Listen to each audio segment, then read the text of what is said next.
ਕਿ ਜੇ ਅਕਾਲੀ ਦਲ ਦੀ ਸਾਂਝ ਭਾਜਪਾ ਦੇ ਨਾਲ ਹੁੰਦੀ, ਜਿਵੇਂ ਪਹਿਲਾਂ ਗੱਠਜੋੜ ਸੀ 9 ਮਾਸ ਦਾ ਰਿਸ਼ਤਾ ਸੀ, ਤੇ ਫਿਰ ਵੀ ਇਸ ਤਰ੍ਹਾਂ ਦਾ ਬਿਆਨ ਆਉਂਦਾ ਤੇ ਫਿਰ ਇਸ ਤਰ੍ਹਾਂ ਦਾ ਦਿਨ ਐਲਾਨਿਆ ਜਾਂਦਾ ਤੇ ਫਿਰ ਤੁਸੀਂ ਕੀ ਆਖਦੇ ਸੋ? ਫਿਰ ਪ੍ਰਧਾਨ ਮੰਤਰੀ ਦਾ ਇਹ ਜਿਹੇ ਮੌਕੇ ਤੇ ਉਧਰੋਂ ਵੋਟਾਂ ਹੋ ਰਹੀਆਂ ਨੇ, ਸਭ ਕੁਝ ਹੋ ਰਿਹਾ ਹੈ, ਗੁਰਪੁਰਬ ਹੈ, ਤੇ ਇਸ ਮੌਕੇ ਤੇ ਐਲਾਨ ਕਰਨਾ ਵੀ ਸਿਆਸਤ ਤੋਂ ਪ੍ਰੇਰਿਤ ਨਹੀਂ ਜਾਪਦਾ। ਪਰ ਮਾੜੀ ਗੱਲ ਹੈ, ਛੋਟੇ ਸਾਹਿਬਜ਼ਾਦਿਆਂ ਜਾਂ ਵੱਡੇ ਸਾਹਿਬਜ਼ਾਦਿਆਂ ਦੀ, ਚਾਰੋਂ ਸਾਹਿਬਜ਼ਾਦਿਆਂ ਦੀ ਤੇ ਸਿੱਖ ਕੌਮ ਦੀਆਂ ਹੋਰ ਅਨੇਕਾਂ ਅਦੁੱਤੀ ਸ਼ਹਾਦਤਾਂ ਨੂੰ ਇਹ ਛਟਿਆਉਣ ਵਾਲੀ ਗੱਲ ਹੈ ਕਿ ਰਾਜਨੀਤੀ ਦੇ ਨਾਲ ਇਸ ਨੂੰ ਜੋੜ ਕੇ ਵੇਖਿਆ ਜਾ ਰਿਹਾ ਤੇ ਰਾਜਨੀਤੀ ਹੋ ਵੀ ਰਹੀ ਹੈ ਅਨਫੋਰਚੂਨੇਟਲੀ। ਅਦਾਲਤ ਨੇ ਇਹ ਵੀ ਆਖਿਆ ਹੈ ਕੇਂਦਰ ਸਰਕਾਰ ਨੂੰ ਕਿ ਜੇ ਪੰਜਾਬ ਸਰਕਾਰ ਜਾਂਚ ਕਰਾਉਣ ਦੇ ਪੱਖ ਵਿੱਚ ਹੈ ਤਾਂ ਤੁਸੀਂ ਰਸਤੇ ਦਾ ਰੋੜਾ ਕਿਉਂ ਬਣ ਰਹੇ? ਕਰੋਨਾ ਦੇ ਬਾਰੇ ਬਹੁਤ ਸਾਰੇ ਸਾਇੰਸਦਾਨ ਇਹ ਕਹਿ ਚੁੱਕੇ ਨੇ ਕਿ ਹੁਣ ਸਾਡੀ ਜ਼ਿੰਦਗੀ ਦਾ ਹਿੱਸਾ ਬਣ ਗਿਆ, ਹੁਣ ਕਿਤੇ ਇਹਨੇ ਜਾਣਾ ਨਹੀਂ। ਕਿ ਮੈਂ ਇਹ ਸਰਕਾਰੀ ਟੀਕਾ ਨਰਿੰਦਰ ਮੋਦੀ ਵਾਲਾ, ਬੀਜੇਪੀ ਵਾਲਾ ਨਹੀਂ ਲਵਾਉਣਾ। ਮੈਂ ਟੀਕਾ ਉਦੋਂ ਲਗਾਵਾਂਗਾ ਜਦੋਂ ਚੋਣ ਜਾਬਤਾ ਲੱਗੇਗਾ, ਕਿਉਂਕਿ ਉਦੋਂ ਫਿਰ ਟੀਕੇ ਤੇ ਕਿਸੇ ਦੀ ਵੀ ਫੋਟੋ ਨਹੀਂ ਹੋਵੇਗੀ, ਵੈਕਸੀਨੇਸ਼ਨ ਸਰਟੀਫਿਕੇਟ ਤੇ ਫੋਟੋ ਨਹੀਂ ਲੱਗ ਸਕਦੀ। ਕਿ ਭਾਵੇਂ ਬਾਬਾ ਜੀ ਸਾਡੇ ਬਹੁਤ ਮੁਸ਼ਕਿਲ 'ਚ ਨੇ ਤੇ ਉਹਨਾਂ ਤੇ ਨਿੱਤ ਆਏ ਦਿਨ ਉਹਨਾਂ ਤੇ ਪਟੀਸ਼ਨਾਂ ਹੋ ਰਹੀਆਂ ਨੇ ਤੇ ਪ੍ਰੋਡਕਸ਼ਨ ਵਾਰੰਟ ਤੇ ਲਿਆਉਣ ਦੀਆਂ ਉਹਨਾਂ ਨੂੰ ਤਿਆਰੀਆਂ ਹੋ ਰਹੀਆਂ ਨੇ, ਪਰ ਅਸੀਂ ਇੱਕਜੁੱਟ ਹਾਂ ਤੇ ਸਾਡੇ ਤੇ ਪਰਚੀਆਂ ਦਾ ਡਰ ਹਰ ਵੇਲੇ ਤਲਵਾਰ ਜਿਹੜੀ ਹੈ ਸਾਡੇ ਤੇ ਲਟਕੀ ਰਹਿੰਦੀ ਹੈ ਤੇ ਬੇਅਦਬੀ ਦੇ ਕੇਸ ਸਾਡੇ ਤੇ ਪਾਏ ਜਾ ਰਹੇ ਨੇ। ਇਹ ਉਹੀ ਵਿਅਕਤੀ ਨੇ ਜਿਹੜੇ ਸੰਘ ਪਾੜ ਕੇ ਆਖਦੇ ਰਹੇ ਕਿ ਕਿਸਾਨ ਇਹ ਕਿਸਾਨ ਨਹੀਂ, ਇਹ ਖਾਲਿਸਤਾਨੀ ਨੇ, ਆਤੰਕਵਾਦੀ ਨੇ, ਤੇ ਹੁਣ ਚੁੱਪ ਨੇ। ਤੇ ਜਦੋਂ ਕੇਂਦਰੀ ਹਾਈ ਕਮਾਨ ਨੇ ਉਹਨਾਂ ਨੂੰ ਪੁੱਛਿਆ ਤੱਕ ਨਹੀਂ ਕਿ ਤੁਸੀਂ ਭਾਈ ਇੰਨਾ ਕੁਝ ਬੋਲਦੇ ਰਹੇ ਹੋ, ਅਸੀਂ ਕਾਨੂੰਨ ਵਾਪਸ ਲੈਣ ਲੱਗੇ ਹਾਂ ਤੇ ਤੁਸੀਂ ਵੀ ਸਾਨੂੰ ਕੋਈ ਸਲਾਹ ਦਿਓ, ਇਹਨਾਂ ਨੇ ਫਿਰ ਡੇਰੇ ਵੱਲ ਮੂੰਹ ਕਰ ਲਿਆ। ਸਿਰਫ ਸਿਆਸਤ ਹੋ ਰਹੀ ਹੈ। ਇੱਕ ਵਾਰ ਫਿਰ ਪੰਜਾਬ ਦੀਆਂ ਵੋਟਾਂ ਦੇ ਵਿੱਚ ਆਪਣਾ ਪ੍ਰਭਾਵ ਦਿਖਾਉਣਾ ਚਾਹੁੰਦੇ ਨੇ ਡੇਰਾ ਪ੍ਰੇਮੀ ਤੇ ਉਹਨਾਂ ਦੇ ਸਮਰਥਕ।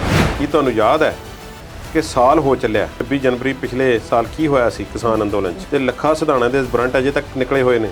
ਲੱਖਾਂ ਸਿਧਾਣਾ ਰੈਲੀਆਂ ਕਰਦੇ ਫਿਰਦੇ ਰਹੇ, ਕਿਸੇ ਦੀ ਹਿੰਮਤ ਨਹੀਂ ਪਈ ਕਿ ਉਹਨਾਂ ਨੂੰ ਗ੍ਰਿਫਤਾਰ ਕਰ ਸਕੇ। ਵਿਕਰਮ ਮਜੀਠੀਆ, ਮੇਰਾ ਖਿਆਲ ਹੈ ਕਿ ਜਿਸ ਤਰੀਕੇ ਨਾਲ ਉਹਨਾਂ ਦੇ ਪਿੱਛੇ ਪੁਲਿਸ ਲੱਗਦਾ ਸੀ ਲੋਕਾਂ ਨੂੰ ਕਿ ਪੈ ਜਾਵੇਗੀ, ਉਸ ਤਰ੍ਹਾਂ ਹੋਇਆ ਨਹੀਂ। ਕਿਵੇਂ ਠੇਕੇ ਦਿੱਤੇ ਗਏ, ਕਿੰਨੇ ਸਾਲ ਲਈ ਦਿੱਤੇ ਗਏ, ਉਸ ਦਾ ਟੋਲ ਟੈਕਸ ਕਿੰਨੀ ਦਰ ਨਾਲ ਵਧਾਉਣਾ ਹੈ, ਕਿਹਨੂੰ ਐਗਜ਼ੈਂਪਟ ਕਰਨਾ ਹੈ, ਕਿਹਨੂੰ ਨਹੀਂ ਕਰਨਾ ਹੈ, ਇਹ ਸਭ ਕੁਝ ਰੌਲੇ ਗੋਲੇ ਦੇ ਵਿੱਚ ਲੰਘਦਾ ਹੈ।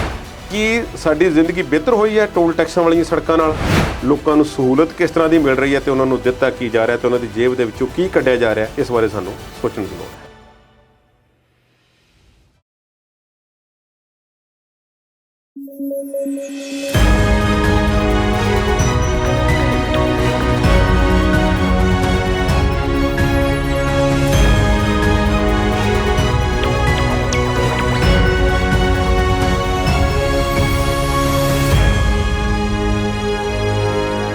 ਸਤਿ ਸ਼੍ਰੀ ਅਕਾਲ। ਪੰਜਾਬੀ ਨੈਸ਼ਨਲ ਟੀਵੀ ਦੇਖ ਰਹੇ ਸਾਰੇ ਦਰਸ਼ਕਾਂ ਦਾ ਸਵਾਗਤ ਹੈ। ਖਬਰਾਂ ਤੇ ਆਰ-ਪਾਰ ਦੀ ਚਰਚਾ ਕਰਨ ਲਈ ਲੈ ਕੇ ਹਾਜ਼ਰ ਹਾਂ ਪ੍ਰੋਗਰਾਮ ਵਿਚਾਰ ਚਰਚਾ।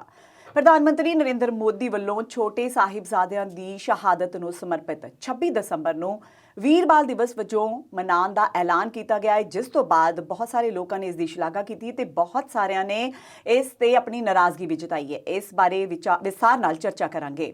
ਨਾਲ ਦੀ ਨਾਲ ਚਰਚਾ ਕਰਾਂਗੇ ਸੁਪਰੀਮ ਕੋਰਟ ਦੇ ਵਿੱਚ ਅੱਜ ਪ੍ਰਧਾਨ ਮੰਤਰੀ ਸੁਰੱਖਿਆ ਕੁਤਾਹੀ ਦੇ ਮਾਮਲੇ ਵਿੱਚ ਸੁਣਵਾਈ ਹੋਈ। ਸੁਪਰੀਮ ਕੋਰਟ ਨੇ ਇਸ ਤੇ ਕੀ ਫੈਸਲਾ ਲਿਆ ਹੈ, ਇਹ ਵੀ ਤੁਹਾਨੂੰ ਦੱਸਾਂਗੇ। ਬਿਕਰਮ ਸਿੰਘ ਮਜੀਠੀਆ ਦੀ ਅੱਜ ਹਾਈ ਕੋਰਟ ਵਿੱਚ ਸੁਣਵਾਈ ਹੋਈ ਡਰੱਗ ਕੇਸ ਮਾਮਲੇ ਦੇ ਵਿੱਚ, ਤੇ ਬਿਕਰਮ ਸਿੰਘ ਮਜੀਠੀਆ ਨੂੰ ਅੰਤਰਿਮ ਜ਼ਮਾਨਤ ਦੇ ਦਿੱਤੀ ਗਈ ਹੈ ਤੇ ਉਹਨਾਂ ਦੀ ਗ੍ਰਿਫਤਾਰੀ ਤੇ ਰੋਕ ਲਗਾ ਦਿੱਤੀ ਗਈ ਹੈ। ਇਹਨਾਂ ਤੇ ਕੁਝ ਹੋਰ ਮੁੱਦਿਆਂ ਤੇ ਚਰਚਾ ਕਰਾਂਗੇ ਤੇ ਚਰਚਾ ਕਰਨ ਲਈ ਮੇਰੇ ਨਾਲ ਨੇ ਜੀ ਸਾਡੇ ਮਾਹਿਰ ਮਹਿਮਾਨ ਸਰਦਾਰ ਕੁਲਦੀਪ ਸਿੰਘ ਹੀਰ ਜੀ। ਸਤਿ ਸ਼੍ਰੀ ਅਕਾਲ ਸਰ, ਸਵਾਗਤ ਹੈ। ਸਤਿ ਸ਼੍ਰੀ ਅਕਾਲ ਜੀ।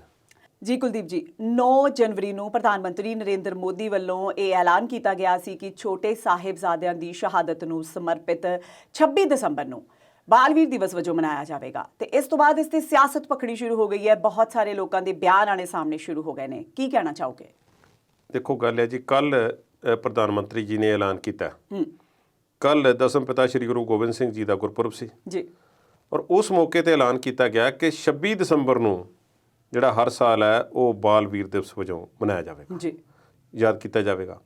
ਨਾਲ ਉਹਨਾਂ ਨੇ ਕਿਹਾ ਕਿ ਇਨਸਾਫ ਨਿਆਂ ਪ੍ਰਤੀ ਉਹਨਾਂ ਦੀ ਖੋਜ ਦੀ ਲੜਾਈ, ਬਿਲਕੁਲ ਉਸ ਨੂੰ ਸਮਰਪਿਤ ਇਹ ਦਿਨ ਜਿਹੜਾ ਹੈ ਉਹ ਹਰ ਸਾਲ ਜਿਹੜਾ ਅਸੀਂ ਮਨਾਵਾਂਗੇ ਜੀ।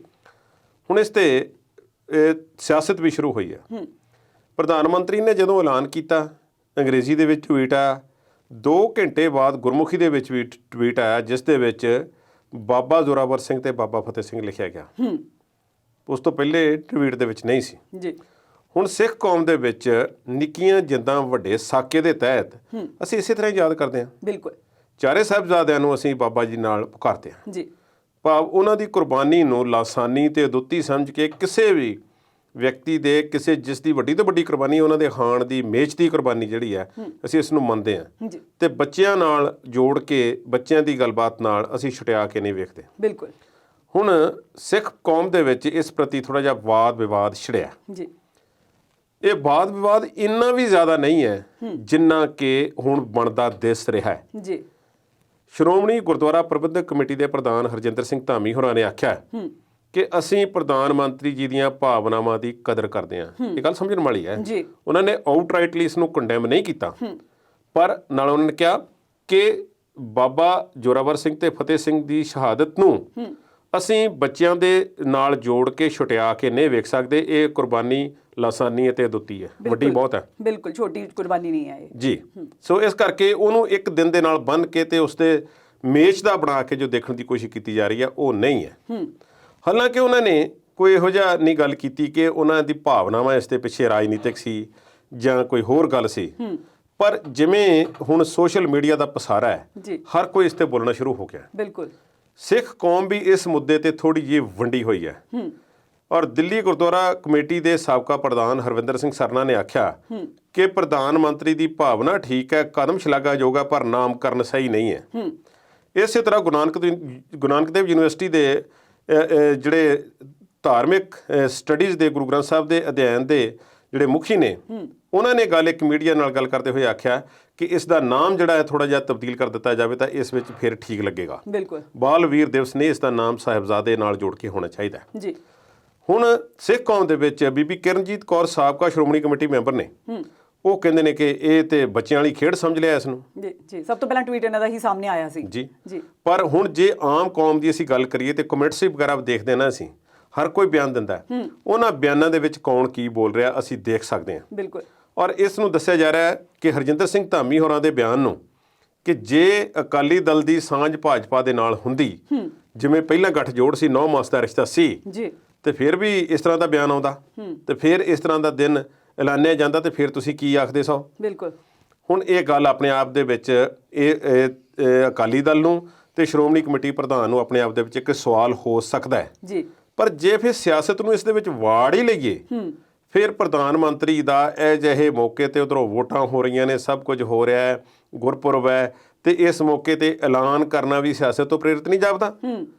ਇਸ ਦੇ ਪਿੱਛੇ ਭਾਵਨਾ ਤੇ ਫਿਰ ਜਦੋਂ ਤੁਹਾਨੂੰ ਸਿਆਸਤ ਨਜ਼ਰ ਆਉਂਦੀ ਤਾਂ ਉਸ ਦਾ ਇੰਨਾ ਵੱਡਾ ਪਹਾੜ ਹੈ ਸਿਆਸਤ ਦਾ, ਭਾਵਨਾ ਤੇ ਉਸ ਦੇ ਪਿੱਛੇ ਕਿਤੇ ਰਹਿ ਜਾਂਦੀ ਹੈ। ਜੀ ਬਿਲਕੁਲ। ਧਰਮ ਨੂੰ ਹਮੇਸ਼ਾ ਹੀ ਸਿਆਸਤ ਦੇ ਵਿੱਚ ਵਾੜ ਲਿਆ ਜਾਂਦਾ ਹੈ ਤੇ ਉਹਦੇ ਸਿਰ ਤੇ ਹੀ ਰਾਜਨੀਤੀ ਕੀਤੀ ਜਾਂਦੀ ਹੈ। ਜੇ ਅਸੀਂ ਗੱਲ ਕਰੀਏ ਤਾਂ ਜਦੋਂ ਉਹਨਾਂ ਨੇ ਗੁਰੂ ਨਾਨਕ ਦੇਵ ਜੀ ਦੇ ਗੁਰਪੁਰਬ ਤੇ ਵੀ ਕਿਸਾਨ ਅੰਦੋਲਨ ਨੂੰ ਜਿਹੜਾ ਉਹ ਖੇਤੀ ਕਾਨੂੰਨਾਂ ਨੂੰ ਵਾਪਸ ਲੈਣ ਦੀ ਗੱਲ ਕੀਤੀ ਸੀ, ਤੇ ਹੁਣ ਗੁਰੂ ਗੋਬਿੰਦ ਸਿੰਘ ਜੀ ਦੇ ਪ੍ਰਕਾਸ਼ ਦਿਹਾੜੇ ਤੇ ਉਹਨਾਂ ਨੇ ਛੋਟੇ ਸਾਹਿਬਜ਼ਾਦਿਆਂ ਨੂੰ ਸਮਰਪਿਤ ਇਸ ਦਿਨ ਦੀ ਗੱਲ ਕੀਤੀ ਹੈ।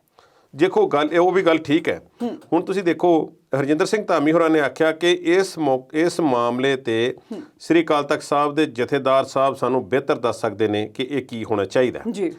ਹੁਣ ਦਮਦਮੀ ਟਕਸਾਲ ਇੱਕ ਸਾਡਾ ਬਹੁਤ ਅਹਿਮ ਮੰਗ ਹੈ ਸਿੱਖ ਕੌਮ ਦਾ। ਉਹਦੇ ਮੁਖੀ ਬਾਬਾ ਹਰਨਾਮ ਸਿੰਘ ਧੁੰਮਾ ਹੋਰਾਂ ਨੇ ਆਖਿਆ ਕਿ ਪ੍ਰਧਾਨ ਮੰਤਰੀ ਮੋਦੀ ਨੇ ਬਹੁਤ ਵਧੀਆ ਕੀਤਾ ਹੈ ਜੀ ਤੇ ਉਹਨਾਂ ਦਾ ਕਦਮ ਸ਼ਲਾਘਾਯੋਗ ਹੈ ਤੇ ਅਸੀਂ ਉਹਨਾਂ ਦਾ ਧੰਨਵਾਦ ਕਰਦੇ ਹਾਂ। ਮਨਜਿੰਦਰ ਸਿੰਘ ਸਿਰਸਾ ਭਾਵੇਂ ਭਾਜਪਾ ਵਿੱਚ ਸ਼ਾਮਲ ਨੇ ਪਰ ਅਜੇ ਵੀ ਦਿੱਲੀ ਕਮੇਟੀ ਦੇ ਪ੍ਰਧਾਨ ਨੇ ਉਹ, ਉਹਨਾਂ ਨੇ ਵੀ ਕਿਹਾ ਕਿ ਪ੍ਰਧਾਨ ਮੰਤਰੀ ਮੋਦੀ ਨੇ ਬੱਲੇ ਬੱਲੇ ਕਰ ਦਿੱਤੀ ਹੈ। ਹੁਣ ਇਸ ਮਾਮਲੇ ਤੇ ਅਸੀਂ ਵੰਡੇ ਗਏ ਹਾਂ। ਸਿੱਖ ਕੌਮ ਦੇ ਰਾਜਨੀਤੀ ਤੋਂ ਪ੍ਰੇਰਿਤ ਕੁਝ ਲੋਕ ਆਪਣੇ ਹਿਸਾਬ ਨਾਲ ਬਿਆਨ ਦੇ ਰਹੇ ਨੇ। ਬਿਹਤਰ ਬਿਆਨ ਇਸ ਮਾਮਲੇ ਦੇ ਵਿੱਚ ਹਰਜਿੰਦਰ ਸਿੰਘ ਧਾਮੀ ਹੋਰਾਂ ਦਾ ਹੀ ਆਇਆ। ਮੈਂ ਇਸ ਨੂੰ ਅਜੇ ਤੱਕ ਬੈਲੈਂਸਡ ਬਿਆਨ ਹੀ ਮੰਨਦਾ ਹਾਂ। ਹੁਣ ਇਸ ਵਿੱਚ ਕਰਨਾ ਕੀ ਚਾਹੀਦਾ? ਪਰ ਇਹ ਸਮੱਸਿਆ ਕੋ ਪਹਿਲੀ ਵਾਰੀ ਤਾਂ ਇਹੋ ਜਿਹੀ ਆਈ ਨਹੀਂ ਹੈ। ਬਿਲਕੁਲ। ਹੁਣ ਹਰਜਿੰਦਰ ਸਿੰਘ ਧਾਮੀ ਹੋਰਾਂ ਨੇ ਅੱਗੇ ਆਖਿਆ ਕਿ ਸਿੱਖ ਧਰਮ ਦੇ ਜਿਹੜੇ ਸਰੋਕਾਰ ਨੇ, ਇਹਨਾਂ ਨੂੰ ਸਮਝਣ ਵਾਸਤੇ ਗੁਰਬਾਣੀ, ਇਤਿਹਾਸ ਤੇ ਹੋਰ ਸਾਰੀਆਂ ਚੀਜ਼ਾਂ ਦੀ ਸਿਧਾਂਤਾਂ ਨੂੰ ਪੜ੍ਹਨ ਸਮਝਣ ਦੀ ਲੋੜ ਹੈ ਤੇ ਫਿਰ ਇਸ ਦੇ ਨਾਲ ਕੋਈ ਗੱਲ ਕੀਤੀ ਜਾਵੇ ਤਾਂ ਜ਼ਿਆਦਾ ਬਿਹਤਰ ਹੋਵੇਗੀ ਜੀ। ਹੁਣ ਰਾਜਨੀਤੀ ਤੇ ਧਰਮ ਫਿਰ ਗੱਲ ਆ ਜਾਂਦੀ ਹੈ, ਅਸੀਂ ਉਸ ਪਾਸੇ ਨੂੰ ਨਾ ਤੁਰੀਏ। ਹੁਣ ਮੈਂ ਸਮਝਦਾ ਇਹ ਚਾਹੀਦਾ ਕਿ ਸਿੱਖ ਕੌਮ ਦੇ ਬਾਬਤ ਸਰਕਾਰਾਂ ਅਗਰ ਕੋਈ ਫੈਸਲਾ ਲੈਂਦੀਆਂ ਨੇ, ਚਾਹੇ ਕੋਈ ਫਿਲਮ ਵੀ ਬਣਦੀ ਹੈ, ਕਦੇ ਬਾਲੀਵੁੱਡ ਦੇ ਵਿੱਚ ਕੋਈ ਫਿਲਮ ਬਣਦੀ ਹੈ ਜਾਂ ਕੋਈ ਹੋਰ ਬਣਦੀ ਹੈ ਜਾਂ ਐਨੀਮੇਸ਼ਨ ਮੂਵੀ ਬਣਦੀ ਹੈ, ਫਿਰ ਰੌਲਾ ਸ਼ੁਰੂ ਹੋ ਜਾਂਦਾ। ਇਸ ਵਿੱਚ ਕੋਈ ਕਹਿੰਦੇ ਨੇ ਗਲਤ ਹੈ, ਕੋਈ ਕਹਿੰਦੇ ਨੇ ਠੀਕ ਹੈ। ਉਹ ਸਾਰੀਆਂ ਗੱਲਾਂ ਨੇ ਮੈਂ ਸਮਝਦਾ ਕਿ ਸਾਨੂੰ ਹੁਣ ਸਿੱਖ ਕੌਮ ਨੂੰ ਸਮੇਂ ਦੇ ਹਿਸਾਬ ਨਾਲ ਅੱਗੇ ਚੱਲਦੇ ਹੋਏ ਆਪਣਾ ਇੱਕ ਇਸ ਤਰ੍ਹਾਂ ਦਾ ਵਿੰਗ ਜਾਂ ਆਪਣਾ ਇੱਕ ਅਦਾਰਾ ਇਸ ਤਰ੍ਹਾਂ ਦਾ ਬਣਾਉਣ ਦੀ ਲੋੜ ਹੈ ਜੇ ਸਰਕਾਰਾਂ ਨੇ ਜਾਂ ਕਿਸੇ ਨੇ ਫਿਲਮ ਬਣਾਉਣੀ ਹੋਵੇ, ਕੁਝ ਵੀ ਕਰਨਾ ਹੋਵੇ, ਕੁਝ ਕਿਤਾਬ ਵੀ ਲਿਖਣੀ ਹੋਵੇ, ਤੇ ਉਸ ਤੋਂ ਕੁਝ ਨਾ ਕੁਝ ਮਾੜਾ ਮੋਟਾ ਜਿਹੜਾ ਹੈ ਕੁਝ ਵਿਦਵਾਨਾਂ ਦੀ ਜਾਂ ਕਿਸੇ ਦੀ ਰਾਏ ਜਿਹੜੀ ਉਸ ਵਿੱਚ ਜ਼ਰੂਰ ਸ਼ਾਮਲ ਹੋਣੀ ਚਾਹੀਦੀ ਹੈ, ਤਾਂ ਕਿ ਬਾਅਦ ਵਿੱਚ ਸੁਣਨ ਪੁੱਛਣ ਵਾਲਾ ਕੋਈ ਹੋਵੇ ਵੀ ਭਾਈ ਅਸੀਂ ਤੇ ਇਹਨਾਂ ਨਾਲ ਗੱਲ ਕਰਕੇ ਰੱਖਿਆ, ਬਿਲਕੁਲ ਰਾਜਨੀਤੀ ਉਸ ਦੇ ਵਿੱਚੋਂ ਨਾ ਝਲਕੇ। ਪਰ ਮਾੜੀ ਗੱਲ ਹੈ ਛੋਟੇ ਸਾਹਿਬਜ਼ਾਦਿਆਂ ਜਾਂ ਵੱਡੇ ਸਾਹਿਬਜ਼ਾਦਿਆਂ ਦੀ, ਚਾਰੋਂ ਸਾਹਿਬਜ਼ਾਦਿਆਂ ਦੀ ਤੇ ਸਿੱਖ ਕੌਮ ਦੀਆਂ ਹੋਰ ਅਨੇਕਾਂ ਅਦੁੱਤੀ ਸ਼ਹਾਦਤਾਂ ਨੂੰ ਇਹ ਛਟਿਆਉਣ ਵਾਲੀ ਗੱਲ ਹੈ ਕਿ ਰਾਜਨੀਤੀ ਦੇ ਨਾਲ ਇਸ ਨੂੰ ਜੋੜ ਕੇ ਵੇਖਿਆ ਜਾ ਰਿਹਾ ਤੇ ਰਾਜਨੀਤੀ ਹੋ ਵੀ ਰਹੀ ਹੈ ਅਨਫੋਰਚੂਨੇਟਲੀ। ਇਹ ਚੰਗੀਆਂ ਗੱਲਾਂ ਤਾਂ ਹੀ ਹੋਣਗੀਆਂ ਜੇ ਸਾਡਾ ਇਹਨਾਂ ਗੱਲਾਂ ਤੋਂ ਖਹਿੜਾ ਛੁੱਟੇ ਤੇ ਅਸੀਂ ਕੋਈ ਦੂਰ ਦੀ ਸੋਚ ਰੱਖ ਕੇ, ਜੇ ਸਰਕਾਰਾਂ ਨੇ ਵਾਕਿਆ ਕੁਝ ਸੋਚਿਆ ਕਰਨ ਦਾ ਤੇ ਫਿਰ ਕੋਈ ਵਾਕਿਆ ਕੋਈ ਵਧੀਆ ਕੰਮ ਕਰਨਾ ਚਾਹੀਦਾ। ਦਿਵਸ ਤੇ ਇੱਥੇ ਹੋਰ ਵੀ ਪਹਿਲਾਂ ਬਹੁਤ ਸਾਰੇ ਐਲਾਨੇ ਹੋਏ ਨੇ, ਹੋ ਕੀ ਜਾਂਦਾ ਬਿਲਕੁਲ। ਹੁਣ ਜਿਵੇਂ ਇਸ ਤਰ੍ਹਾਂ ਦੇ ਦਿਵਸ ਹੁੰਦੇ ਨੇ ਕਈ ਕਿ ਜਿਵੇਂ ਸਿਰਫ ਬੱਚਿਆਂ ਨੂੰ ਇੰਨਾ ਕੁ ਚਾਅ ਹੁੰਦਾ ਹੈ ਜਾਂ ਸਕੂਲ ਜਾਣ ਵਾਲਿਆਂ ਨੂੰ ਕਿ ਜਾਂ ਜਿਹੜੇ ਆਫਿਸਾਂ ਵਾਲਿਆਂ ਨੂੰ ਕਿ ਚਲੋ ਅੱਜ ਛੁੱਟੀ ਸਹੀ, ਇਸ ਤੋਂ ਬਾਅਦ ਕੁਝ ਨਹੀਂ ਹੁੰਦਾ। ਜੇ ਕੋਈ ਕਿਸੇ ਦੇ ਸਿਲੇਬਸ ਦੇ ਵਿੱਚ ਪਾ ਕੇ ਕਿਸੇ ਨੂੰ ਕੋਈ ਗਿਆਨ ਦਿੱਤਾ ਜਾਵੇ, ਕੋਈ ਨਵੀਆਂ ਸਕੀਮਾਂ ਸਮਾਜ ਦੀ ਭਲਾਈ ਵਾਸਤੇ ਸ਼ੁਰੂ ਕੀਤੀਆਂ ਜਾਣ ਇਸ ਨਾਂ ਤੇ, ਉਹ ਜ਼ਿਆਦਾ ਬਿਹਤਰ ਹੋਵੇਗਾ। ਮੇਰਾ ਖਿਆਲ ਹੈ ਸਾਨੂੰ ਇੱਧਰ ਨੂੰ ਤੁਰਨ ਦੀ ਲੋੜ ਹੈ ਸਿੱਖ ਕੌਮ ਨੂੰ ਆਪਣੇ ਸਰੋਕਾਰ ਦੁਨੀਆ ਦੇ ਲੋਕਾਂ ਤੱਕ ਪਹੁੰਚਾਉਣ ਲਈ ਤੇ ਹੋਰਨਾਂ ਨੂੰ ਕਿਸੇ ਤਰੀਕੇ ਦੀ ਕਿਸੇ ਨੂੰ ਪਤਾ ਹੋਵੇ ਵੀ ਕਿਸੇ ਨੇ ਸਿੱਖ ਕੌਮ ਦੇ ਬਾਰੇ ਜਾਂ ਕੁਝ ਲਿਖਣਾ ਹੈ, ਕਰਨਾ ਹੈ, ਬਣਾਉਣਾ ਹੈ ਤੇ ਅਸੀਂ ਕਿਹਨੂੰ ਪੁੱਛਣਾ ਹੈ ਭਾਈ। ਜੀ ਬਿਲਕੁਲ। ਤੇ ਉਹਨਾਂ ਕੋਲੋਂ ਇਜਾਜ਼ਤ ਹੋਵੇ, ਉਹਨਾਂ ਵੱਲੋਂ ਕੋਈ ਨਾ ਕੋਈ ਇਨਫੋਰਮੇਸ਼ਨ ਪਹਿਲਾਂ ਲੈ ਕੇ ਤੇ ਫਿਰ ਉਸ ਤੇ ਕਾਰਵਾਈ ਹੋਵੇ। ਜੀ ਬਿਲਕੁਲ। ਕੋਈ ਨਾ ਕੋਈ ਕਿਸੇ ਨਾ ਕਿਸੇ ਅਜਿਹੀ ਕਮੇਟੀ ਦਾ ਗਠਨ ਕਰ ਦਿੱਤਾ ਜਾਵੇ ਜੋ ਇਹਨਾਂ ਲੋਕਾਂ ਨੂੰ ਕੋਈ ਸੇਧ ਦੇਵੇ ਤੇ ਇਹ ਲੋਕ ਇਹੋ ਜਿਹਾ ਕੋਈ ਵੀ ਕਦਮ ਚੁੱਕਣ ਤੋਂ ਪਹਿਲਾਂ ਉਹਨਾਂ ਨੂੰ ਇੱਕ ਵਾਰੀ ਸੰਪਰਕ ਜ਼ਰੂਰ ਕਰਨ ਤਾਂ ਕਿ ਕੋਈ ਇਹੋ ਜਿਹੀ ਗਲਤੀ ਹੀ ਨਾ ਹੋਵੇ ਭਵਿੱਖ ਦੇ ਵਿੱਚ। ਸੋ ਕੁਲਦੀਪ ਜੀ, ਹੁਣ ਗੱਲ ਕਰੀਏ ਸੁਪਰੀਮ ਕੋਰਟ ਵਿੱਚ ਜਿਹੜੀ ਪ੍ਰਧਾਨ ਮੰਤਰੀ ਸੁਰੱਖਿਆ ਉਲੰਘਣਾ ਦੇ ਮਾਮਲੇ ਵਿੱਚ ਸੁਣਵਾਈ ਹੋਈ ਹੈ, ਉਸ ਦੇ ਵਿੱਚ ਅਸੀਂ ਕਹੀਏ ਕਿ ਕੇਂਦਰ ਸਰਕਾਰ, ਪੰਜਾਬ ਸਰਕਾਰ ਕਿਸੇ ਦਾ ਵੀ ਪੱਖ ਨਾ ਪੂਰਦੇ ਹੋਏ ਸੁਪਰੀਮ ਕੋਰਟ ਨੇ ਇੱਕ ਵੱਖਰਾ ਫੈਸਲਾ ਦਿੱਤਾ ਹੈ। ਕੀ ਕਹਿਣਾ ਚਾਹੋਗੇ? ਦੇਖੋ, ਪ੍ਰਧਾਨ ਮੰਤਰੀ ਦੀ ਇਸ ਸੁਰੱਖਿਆ ਦੀ ਕੁਤਾਹੀ ਦੇ ਮਾਮਲੇ ਦੇ ਵਿੱਚ ਜਿੰਨੀ ਗੱਲਬਾਤ ਹੁਣ ਤੱਕ ਨਿਕਲ ਕੇ ਸਾਹਮਣੇ ਆਈ ਹੈ ਉਸ ਵਿੱਚੋਂ ਰਾਜਨੀਤੀ ਵਧੇਰੇ ਝਲਕਦੀ ਹੈ। ਬਿਲਕੁਲ। ਤੇ ਸੁਰੱਖਿਆ ਦੀ ਕੁਤਾਹੀ ਇਹ ਘੱਟ ਜਾਪਦੀ ਹੈ। ਤੇ ਉਸੇ ਦਿਨ ਤੋਂ ਪਹਿਲੇ ਦਿਨ ਮੁੱਖ ਮੰਤਰੀ ਚਰਨਜੀਤ ਸਿੰਘ ਚੰਨੀ ਦੇ ਜਿਹੜੇ ਬਿਆਨ ਸੀ ਉਹ ਜਿਵੇਂ ਕੁਛ ਕਿਸੇ ਚੀਜ਼ ਦਾ ਕੋਈ ਐਕਸਪਲੇਨ ਕਰ ਰਹੇ ਹੋਣ, ਐਕਸਪਲੇਨੇਸ਼ਨ ਦੇ ਰਹੇ ਹੋਣ ਕਿ ਨਹੀਂ ਸਾਡੀ ਗਲਤੀ ਨਹੀਂ ਸੀ, ਉਸ ਦਿਨ ਤੱਕ ਉਹਨਾਂ ਨੇ ਬਹੁਤਾ ਕੋਈ ਇਸ ਤਰ੍ਹਾਂ ਦੀ ਗੱਲ ਨਹੀਂ ਕੀਤੀ। ਉਹਨਾਂ ਨੇ ਆਪਣਾ ਪੱਖ ਜਿਹੜਾ ਸੀ ਲੋਕਾਂ ਦੇ ਸਾਹਮਣੇ ਰੱਖਿਆ ਲਾਈਵ ਹੋ ਕੇ। ਅਗਲਾ ਦਿਨ ਆ ਗਿਆ, ਰਾਤ ਪੈ ਗਈ, ਫਿਰ ਰਾਜਨੀਤੀ ਚਮਕੀ ਇਸ ਵਿੱਚੋਂ ਖੂਬ ਤੇ ਦੱਸਿਆ ਗਿਆ ਕਿ ਇਹ ਖਾਲੀ ਕੁਰਸੀਆਂ, ਮੀਂਹ ਪੈ ਰਿਹਾ ਸੀ, ਇਸ ਤਰ੍ਹਾਂ ਦੇ ਹੋਇਆ, ਡਰਾਮਾ ਰਚਿਆ ਗਿਆ, ਇਹ ਕਾਲੀ ਗੱਡੀ, ਚਿੱਟੀ ਗੱਡੀ, ਭਾਜਪਾ ਦਾ ਝੰਡਾ, ਨਾਅਰੇ ਲੱਗੇ, ਪੱਥਰ ਮਾਰਿਆ ਕਿ ਨਹੀਂ ਮਾਰਿਆ, ਇਹ ਸਾਰੀਆਂ ਗੱਲਾਂ ਹੋਈਆਂ। ਉਹ ਕੌਣ ਸਨ, ਉਹ ਕਮੇਟੀਆਂ ਕਿਹੜੀਆਂ ਸੀ ਜਿਹੜੀਆਂ ਉੱਥੇ ਪਹੁੰਚ ਗਈਆਂ, ਕਿਵੇਂ ਪਹੁੰਚ ਗਈਆਂ, 20 ਮਿੰਟ ਕਿਉਂ ਰੁਕੇ ਰਹੇ, ਪਿਛਾਂਹ ਨੂੰ ਛੇਤੀ ਕਿਉਂ ਨਹੀਂ ਮੁੜੇ, ਸਭ ਕੁਝ ਨਿਕਲਿਆ। ਪਰ ਅਖੀਰ ਕਿਤੇ ਆ ਕੇ ਤੇ ਗੱਲ ਮੁੱਕੇਗੀ। ਬਿਲਕੁਲ। ਹੁਣ ਖਿਲਾਰਾ ਤੇ ਸਾਰਿਆਂ ਨੇ ਪਾ ਲਿਆ। ਪੰਜਾਬ ਸਰਕਾਰ ਨੇ ਇਹ ਰੱਖਿਆ ਸੀ ਕਿ ਸੁਪਰੀਮ ਕੋਰਟ ਇਸ ਮਾਮਲੇ ਦੇ ਵਿੱਚ ਕੁਝ ਨਾ ਕੁਝ ਜਾਂਚ ਕਰੇ ਤੇ ਕਰਾਵੇ ਤੇ ਆਪ ਵੀ ਤਿਆਰ ਹੋਏ। DGP ਦਾ ਤਬਾਦਲਾ ਵੀ ਹੋ ਗਿਆ। ਪਰ ਕੇਂਦਰ ਸਰਕਾਰ ਇਸ ਮਾਮਲੇ ਨੂੰ ਹੋਰ ਪਾਸੇ ਨੂੰ ਵੀ ਲੈ ਗਈ ਤੇ ਜੋ ਇੱਕ IT ਸੈੱਲ ਖਾਸ ਕਿਸਮ ਦਾ ਜਿਹੜਾ ਸੀ ਉਹ ਆਪਣੇ ਪ੍ਰਚਾਰ ਦੇ ਵਿੱਚ ਲੱਗ ਗਿਆ। ਬਿਲਕੁਲ। ਬੜੀ ਵੱਡੀ ਰਾਜਨੀਤੀ ਚੱਲੀ। ਪਰ ਸੁਪਰੀਮ ਕੋਰਟ ਨੇ ਸਾਰੀਆਂ ਕਿਆਸਰਾਈਆਂ ਨੂੰ ਵਿਰਾਮ ਲਾ ਦਿੱਤਾ ਕਿ ਭਾਈ ਹੁਣ ਚੁੱਪ ਬਹਿ ਜਾਓ ਸਾਰੇ। 3 ਮੈਂਬਰੀ ਕਮੇਟੀ ਅਸੀਂ ਬਣਾਵਾਂਗੇ ਜਿਸ ਵਿੱਚ ਸੁਪਰੀਮ ਕੋਰਟ ਦੇ ਵਿੱਚ ਜਾਂ ਹੋਰ ਕਿਸੇ ਕੋਰਟ ਦੇ ਕੋਈ ਜੱਜ ਹੋਣਗੇ, ਇੰਟੈਲੀਜੈਂਸ ਬਿਊਰੋ ਦੇ ਜਾਂ CBI ਦੇ ਕੋਈ ਚੀਫ ਜਾਂ IG ਲੈਵਲ ਦੇ ਅਧਿਕਾਰੀ ਜਿਹੜੇ ਹਨ ਪੰਜਾਬ ਤੋਂ ਜਾਂ ਉੱਥੋਂ ਸ਼ਾਮਲ ਹੋਣਗੇ ਤੇ ਜਲਦ ਤੋਂ ਜਲਦ ਰਿਪੋਰਟ ਜਿਹੜੀ ਆਪਣੀ ਉਹ ਦਾਖਲ ਕਰਨਗੇ ਤੇ ਰਿਪੋਰਟ ਦੇਣਗੇ। ਕੀ ਇਹ ਵੋਟਾਂ ਤੋਂ ਪਹਿਲਾਂ ਹੋ ਜਾਵੇਗੀ ਦਾਖਲ? ਇਸ ਗੱਲ ਬਾਰੇ ਅਸੀਂ ਕੁਝ ਨਹੀਂ ਕਹਿ ਸਕਦੇ, ਪਰ ਆਮ ਤੌਰ ਤੇ ਇਹੋ ਜਿਹੇ ਕੰਮਾਂ ਵਿੱਚ ਸਮਾਂ ਲੱਗ ਜਾਂਦਾ। ਪਰ ਕਾਹਲੀ ਬੜੀ ਹੈ ਸਾਰਿਆਂ ਨੂੰ ਕਿ ਜਲਦੀ ਕੁਝ ਨਾ ਕੁਝ ਹੋਵੇ। ਤੇ ਇਹ ਵੀ ਗੱਲ ਸਾਹਮਣੇ ਆਈ ਕਿ ਅਦਾਲਤ ਨੇ ਇਹ ਵੀ ਆਖਿਆ ਹੈ ਕੇਂਦਰ ਸਰਕਾਰ ਨੂੰ ਕਿ ਜੇ ਪੰਜਾਬ ਸਰਕਾਰ ਜਾਂਚ ਕਰਾਉਣ ਦੇ ਪੱਖ ਵਿੱਚ ਹੈ ਤਾਂ ਤੁਸੀਂ ਰਸਤੇ ਦਾ ਰੋੜਾ ਕਿਉਂ ਬਣ ਰਹੇ ਹੋ। ਬਿਲਕੁਲ। ਇਹ ਗੱਲ ਬੜਾ ਇੰਟਰਸਟਿੰਗ ਉਹਨਾਂ ਦਾ ਬਿਆਨ ਹੈ। ਸੋ ਸੁਪਰੀਮ ਕੋਰਟ ਉਮੀਦ ਕਰਦੇ ਆ ਕਿ ਸਭ ਕੁਝ ਤੇ ਪਰਦਾ ਉਠਾਏਗੀ ਤੇ ਫਿਰ ਇਸ ਤੇ ਪਰਦਾ ਪਾਏਗੀ ਤਾਂ ਕਿ ਇਸ ਦੀਆਂ ਖਾਮੀਆਂ ਜਿਹੜੀਆਂ ਨੇ ਜਾਂ ਜਿਹੜੀਆਂ ਗੱਲਾਂ ਨੇ ਉਹਨਾਂ ਨੂੰ ਸਾਹਮਣੇ ਲਿਆ ਕੇ ਜੇ ਕੋਈ ਕਿਸੇ ਦਾ ਕਸੂਰ ਹੈ ਤੇ ਭਾਈ ਉਹਨੂੰ ਪੁੱਛ ਲਓ, ਉਹਨੂੰ ਫੜ ਲਓ, ਬਿਠਾ ਲਓ। ਜੇ ਨਹੀਂ ਤਾਂ ਫਿਰ ਜਾਣ ਦਿਓ ਇਸ ਕੰਮ ਨੂੰ। ਬਿਲਕੁਲ। ਸੁਪਰੀਮ ਕੋਰਟ ਤੇ ਹੀ ਸਭ ਦੀ ਨਜ਼ਰ ਹੈ ਕਿ ਹੁਣ ਸੁਪਰੀਮ ਕੋਰਟ ਕੀ ਫੈਸਲਾ ਕਰੇਗੀ। ਹਾਲਾਂਕਿ ਸਭ ਨੂੰ ਉਮੀਦ ਹੈ ਕਿ ਸੁਪਰੀਮ ਕੋਰਟ ਸਹੀ ਫੈਸਲਾ ਹੀ ਕਰੇਗੀ। ਸੋ ਕੁਲਦੀਪ ਜੀ, ਚਰਚਾ ਨੂੰ ਇਸੇ ਤਰ੍ਹਾਂ ਜਾਰੀ ਰੱਖਾਂਗੇ ਪਰ ਇੱਕ ਬ੍ਰੇਕ ਤੋਂ ਬਾਅਦ।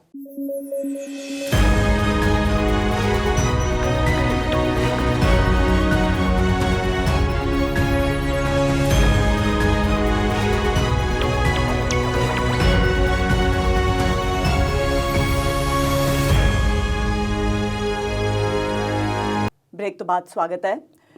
ਕੁਲਦੀਪ ਜੀ, ਪੂਰਾ ਦੁਨੀਆ ਹੀ ਅਸੀਂ ਕਹਿ ਲਈਏ ਫਿਰ ਤੋਂ ਦੁਬਾਰਾ ਕਰੋਨਾ ਦੀ ਮਾਰ ਹੇਠ ਆ ਗਈ ਹੈ। ਉਸ ਦੇ ਨਵੇਂ ਵੇਰੀਐਂਟ ਰੋਜ਼ ਸਾਹਮਣੇ ਆ ਰਹੇ ਨੇ ਤੇ ਹੁਣ ਓਮਿਕਰੋਨ ਵੀ ਹੈ ਤੇ ਹੁਣ ਸਮਝ ਇਹ ਨਹੀਂ ਆ ਰਹੀ ਕਿ ਹੁਣ ਅਸੀਂ ਕਿੱਧਰ ਵਾਲੇ ਪਾਸੇ ਜਾਈਏ, ਕਿਉਂਕਿ ਭਾਵੇਂ ਕੋਈ ਸੂਬਾ ਹੈ, ਕੋਈ ਵੀ ਸੂਬਾ ਹੈ, ਉਹਦੇ ਵਿੱਚ ਜਿਹੜੀਆਂ ਪਾਬੰਦੀਆਂ ਨੇ ਉਹ ਲਾਗੂ ਕੀਤੀਆਂ ਜਾ ਰਹੀਆਂ ਨੇ ਤੇ ਸਮਝ ਤੋਂ ਬਾਹਰ ਦੀ ਗੱਲ ਹੈ ਕਿ ਹੁਣ ਇੱਧਰਲੇ ਪਾਸੇ ਜਾਈਏ, ਉੱਧਰਲੇ ਪਾਸੇ, ਅੱਗੇ ਕਿ ਪਿੱਛੇ, ਕੀ ਕਹਿਣਾ ਚਾਹੋਗੇ?